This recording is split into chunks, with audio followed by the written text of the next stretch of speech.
खानवा के युद्ध के बाद बाबर का कहना है कि राजपूत लड़ना भले ही न जानते हों, पर इन्हें मरना और मारना बखूबी आता है। यहां तक कि बाबरनामा अकबरनामा में भी राजपूतों की बहादुरी के खूब चर्चे हैं। जिस इस्लाम ने 45 वर्षों में 90 देशों को इस्लामिक बना लिया था, उसको क्षत्रियों के कारण ही भारत में अपने राज को स्थापित करने में 500 साल लग गए। नमस्कार, मैं पवन सिंह श्रीनेत। स्वागत है आपका मिजाज हिंद में।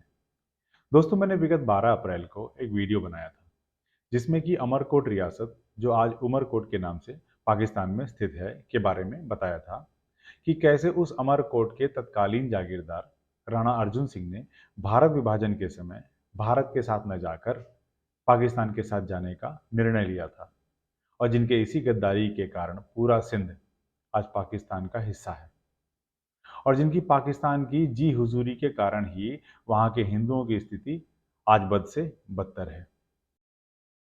उस वीडियो को लोगों ने खूब पसंद किया और दिल खोलकर अपने कमेंट्स लिखे, लेकिन उसमें कुछ लोगों को हमारे द्वारा प्रस्तुत सच्चाई के कारण बहुत मिर्ची लगी और हमें भला बुरा कहने के साथ साथ गद्दार तक कह गए। यहां तक कि कुछ लोगों को अपना एजेंडा चलाते हुए क्षत्रियों को गद्दार कहने का अवसर मिल गया, जो कि बहुत ही गलत बात है। ये सोचने वाली बात है कि जिस कौम की बहादुरी के चर्चे पूरी दुनिया में हैं, उन्हें अपने देश भारत में ही नीचा दिखाने की कोशिश क्यों की जाती है। इसलिए आज हमारे लिए यह बहुत ही आवश्यक हो जाता है कि हम क्षत्रियों के बारे में कुछ सच्चाई तो अवश्य प्रस्तुत करें।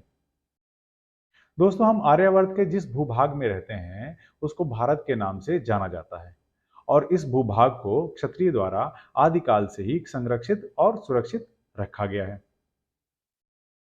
इसको आप इस प्रकार से भी कह सकते हैं कि वैदिक काल से ही क्षत्रियों का सामाजिक एवं धार्मिक क्षेत्र में बड़ा दखल रहा है। इतिहास इनकी बहादुरी की मिसालों से भरा पड़ा है। दोस्तों, दुनिया को जीतकर अजय सम्राट हो चुके सिकंदर को पोरस ने अपने पराक्रम, साहस, युद्ध कौशल से इतनी क्षति पहुंचाई थी कि उसको उल्टे पांव वापस लौटना पड़ा। बप्पा रावल और नागभट्ट प्रतिहार ने भारत में इस्लाम के सबसे पहले आक्रांता मोहम्मद बिन कासिम को भारत से अरब तक खदेड़ते हुए पहुंचाया था। बप्पा रावल से जुड़ना कितने गौरव की बात है, इस बात का अंदाजा आप इसी से लगा सकते हैं कि उनको 33 मुस्लिम राजाओं ने अपनी बेटियां ब्याही थी। जिस इस्लाम ने 45 वर्षों में 90 देशों को इस्लामिक बना लिया था, उसको क्षत्रियों के कारण ही भारत में अपने राज को स्थापित करने में 500 साल लग गए। राणा सांगा, जिन्होंने इब्राहिम लोदी और बाबर को युद्ध में धूल चटाया था, उनके बारे में कहा जाता है कि उनके शरीर पर ऐसा कोई भी अंग नहीं था जिस पर चोटों के निशान न हों। इनकी बहादुरी की मिसाल हिंदू ही नहीं, अपितु मुगलों के वंशज भी खुले दिल से देते हैं। राणा सांगा की बहादुरी की तस्दीक पाकिस्तान के पूर्व प्रधानमंत्री इमरान खान की पत्नी ने भी अपने एक इंटरव्यू में की है। हजारों की संख्या में जान गंवाने के बाद भी अलाउद्दीन खिलजी जैसे क्रूर आक्रांता के आगे क्षत्रियों ने हार नहीं मानी और लाखों शत्रुओं को अपने तलवारों का स्वाद जम के चखाया, और कुछ ही सालों में दोबारा खिलजी से युद्ध लड़कर मेवाड़ और चित्तौड़ दोनों वापस ले लिया। इन्हीं क्षत्रियों के भय से बचने के लिए महमूद गजनवी ने सोमनाथ लूट के बाद रेगिस्तान का रास्ता चुना, जिसकी वजह से उसको भारी नुकसान झेलना पड़ा। बुंदेलखंड के राजा छत्रसाल ने औरंगजेब को खदेड़कर बुंदेलखंड को इस्लाम मुक्त कराया था। हमीर सिंह सिसोदिया ने सिगौली युद्ध में मोहम्मद बिन तुगलक को बुरी तरह से हराकर उसे बंदी भी बना लिया था। जोरावर सिंह ने लड़कर लद्दाख को भारत के नक्शे में मिलाया था, और वीर बंदा बहादुर और बज्जर सिंह राठौर ने खालसा धर्म की रक्षा हर एक मुसीबत में की थी। राजपूतों ने अफगानिस्तान के पठानों, कबाइलियों, खैबर इलाके, अफरीदी कबीलों, बंगाल और उड़ीसा सल्तनत को रौंद डाला था। भीमदेव सोलंकी और पृथ्वीराज चौहान ने मोहम्मद गौरी को 17 बार युद्ध में हराया और हर बार जीवन दान दे दिया। महाराणा प्रताप तो अकबर के सामने अंत तक नहीं झुके, और हल्दी घाटी और दिवेर जैसे युद्ध में अकबर के दांत खट्टे कर दिए थे। अकबर उनके डर से इतना परेशान हो गया था कि उनको मेवाड़ के बदले आधा भारत देने तक का प्रस्ताव दे दिया था। किंतु महाराणा अपनी जन्मभूमि को देने के लिए तैयार नहीं हुए। महान आर्किटेक्ट राणा कुंभा भी एक क्षत्रिय राजा थे, जिन्होंने अपने जीवन काल में 32 दुर्गों का निर्माण कराया, जिसमें विश्व की दूसरी सबसे बड़ी दीवार कुंभलगढ़ की दीवार भी थी। इन्होंने गुजरात और मालवा के सुल्तान को हराकर विजय स्तंभ का भी निर्माण कराया था। क्षत्रियों ने अपनी बड़ी बड़ी जागीरदारियों के छिन जाने की परवाह न करते हुए अंग्रेजों के विरुद्ध बड़े बड़े मोर्चे लिए। बाबू कुंवर सिंह, ठाकुर कुशाल सिंह, रामप्रसाद बिस्मिल, बाबू बंधु सिंह, ठाकुर रोशन सिंह, महावीर सिंह राठौर जैसे सैकड़ों महान क्रांतिकारी और प्रथम स्वतंत्रता संग्राम सैनिक भी रहे हैं।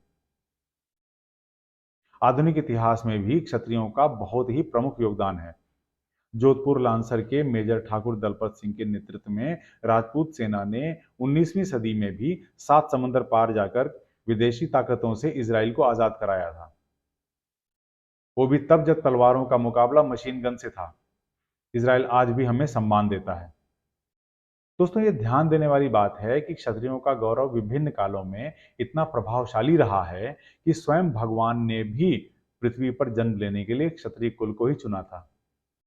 प्रभु श्री राम, भगवान श्री कृष्ण के बारे में सभी जानते हैं। क्षत्रिय समाज ने सामाजिक उत्थान के लिए बौद्ध एवं जैन धर्म की स्थापना भी की। बौद्ध धर्म के संस्थापक सिद्धार्थ शाक्य वंशीय क्षत्रिय थे।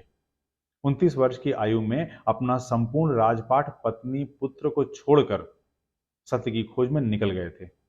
लगभग 8 वर्षों की कठिन तपस्या के बाद उन्हें परम ज्ञान की प्राप्ति हुई। यहां तक कि भगवान परशुराम के द्वारा आदिकाल में क्षत्रियों का 21 बार संहार कर धरती को क्षत्रिय विहीन करने का प्रसंग भी है, किंतु क्षत्रियों का अस्तित्व आज तक भी है। उसका कारण एक यह भी है कि उन्होंने उन्हीं का संहार किया जो युद्ध भूमि में उनसे लड़ने आए, किंतु बच्चों, बुजुर्गों व गर्भस्थ शिशुओं को उन्होंने नहीं छुआ। इसी प्रकार जैन धर्म के संस्थापक श्री महावीर स्वामी इक्ष्वाकु वंशीय क्षत्रिय थे और उनका जन्म 599 ईसा पूर्व में वैशाली में हुआ था। साहित्यकार गणेश शंकर लिखते हैं कि राजपूत राजा अगर किसी और देश में होते तो वहां इनकी पूजा होती। ये वही हैं जिनकी तारीफ खुद दुश्मन करता है। कर्नल टॉड कहते हैं कि राजपूतों का हर गांव धर्मोपल्ली है।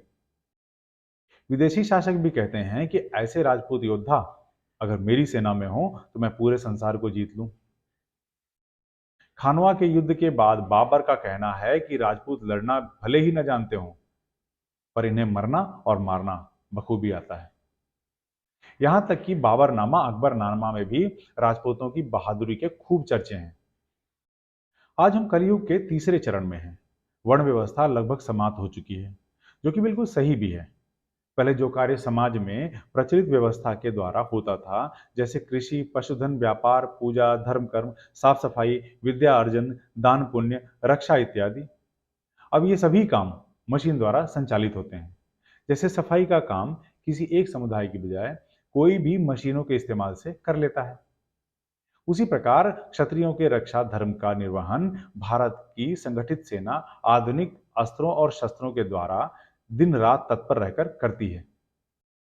बताने का तात्पर्य यह है कि क्षत्रियों के कार्य हेतु पूर्व के युग में जब अस्त्र के नाम पर तलवार और भाले होते थे और बुलेट प्रूफ जैकेट के नाम पर केवल ढाल होती थी, उस समय क्षत्रिय का ही जिगरा होता था, जो कि अपने राज्य और प्रजा की रक्षा के लिए शत्रु से निडर होकर लड़ता था।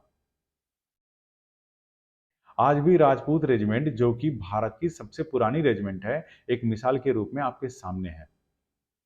दोस्तों, कहने को तो बहुत कुछ है क्षत्रियों के लिए, लेकिन विषय बहुत लंबा और वीडियो घंटों का हो जाएगा। इसलिए अभी यहीं समाप्त करता हूं और आशा करता हूं कि हमारा यह प्रयास आपको अच्छा लगा होगा।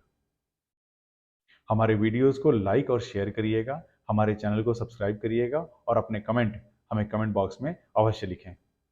जय हिंद।